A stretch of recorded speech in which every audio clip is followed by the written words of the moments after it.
A lot of people are afraid of failure. That's why a lot of people leave the hardest thing for last, because they're afraid it's going to be hard and they're afraid they're going to fail.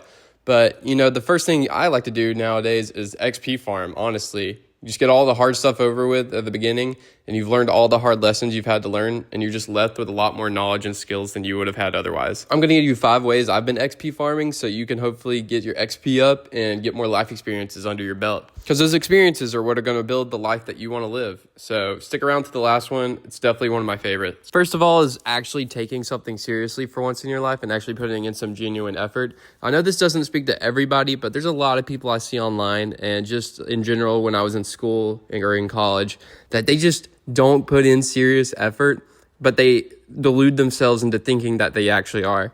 A lot of people have a lot more they could be putting on the table and giving to whatever they're trying to achieve. This is just in general, by the way. People are just afraid to actually try nowadays because social media will dog them or people will dog them and they're afraid of rejection. And the fear of rejection is just your biggest obstacle, obviously, because back in the day, rejection kind of meant, when you're a caveman, you get rejected, you probably would die. But now it's not that big a deal. And honestly, it might have the reversed effect of what you think. If you're genuinely passionate about something and you're putting in effort towards it, and people ask about it and you tell them about it, at first you might think, oh, I don't want to tell them about it because they're going to think I'm weird or cringy. But usually people respect the fact that you have something you're passionate about. And that's something a lot of people wish they had. So I feel like just go for whatever you're going for and put all your effort into it. And if people rock with it, they rock with it. And if they don't, they don't, Number 2 is just getting into the best shape of your life. I don't know if I have to explain this, but your body is something you have to live with every single day and for the rest of your life, honestly. And if you're not taking care of it, if you're not stewarding it, it's going to break down on you eventually, and you're going to be wondering why. And it's because you didn't take care of it for all these decades.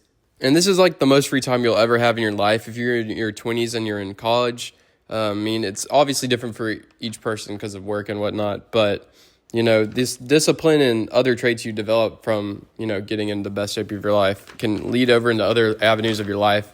And it kind of just sets you with a base level confidence that I'm able to do this.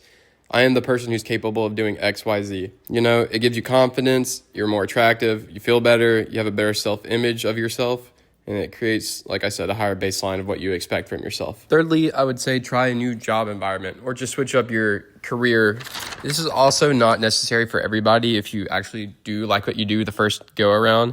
But a lot of us, the job is not really what you expected and it's your first career job, but you're not likely to have the perfect one for you offer up, It's more likely to find something you don't like and you find more things that you don't like before you find what you do like. But trying new options can kind of show you what's out there. And it can also show you, like I said, what you don't want. And sometimes that's just as important as finding what you do want. But just don't be afraid to make that change. Obviously, if you're able to support yourself, if this will compromise your ability to support yourself and your family, obviously don't do that. But I'm just saying, if you have, the ability, I would say don't be held back just from the fear of going outside of your comfort zone because different jobs require different skills and it makes you more of a well-rounded person. Fourth is the ability to reevaluate your own core beliefs and values. And a lot of people are not aware of this. It's kind of in the same realm of self-awareness, but, core beliefs are set in you at a very young age, and you're often not questioning them because they're so deep down in you that they're just second nature, They're not really something you see or feel that often. It's just how you operate now. But being able to look past that and, reevaluate why you believe certain things or if you were actually believing them or someone just told you at a very young age that you should believe that, and that's why you believe it. Actually developing beliefs for yourself is very important in your early 20s because you're not very likely to change those beliefs after this time frame. They're kind of set in stone. That's kind of how you just operate for the rest of your life. But it's good to go ahead and get those over with and change because that's kind of what leads to middle life crises and, I guess quarter life crisis if you're in your 20s is that you've been operating under a certain mindset this whole time and you get to the end goal or what you would define as success under that mindset, but you're still not happy. And it's because the mindset was wrong the whole time. So you're going after a goal that you don't actually want actually isn't going to leave you fulfilled. I also just think it's a lost concept, at least for my generation, Gen Z, that you're allowed to admit that you're wrong or that you don't know the answer, and you're allowed to grow as a person without being made fun of. I feel like a lot of people just get dug into their beliefs and stick where they're at just because they're too scared to admit that they're wrong or that they don't know how they feel about a certain topic. And I feel like it would just be a lot healthier if people were just, open to the fact of changing their mind. I feel like a lot of people refuse to change their mind because they think that means that they're like admitting that they're wrong in some sort of like sense. Like nobody's keeping tally. Like you need to just sit down and think about what you actually believe. And like, you know, if somebody says something that makes you think a certain way, you're like, huh, he has a really good point. Maybe like sit there and reevaluate why you believe what you believe instead of just shutting it down and be like, oh, no. Like, I believe what I believe and they believe what they believe and their belief's wrong and mine's right. And lastly, you just got to start learning skills like it's a skill tree in a video game, man. I mean, the sky is the limit with this stuff. It helps break the monotony of life and, you know, break up the boring week after week of doing the same thing. Learning something new, like, I don't know, go bouldering, go rock climbing, learn a guitar, learn an instrument.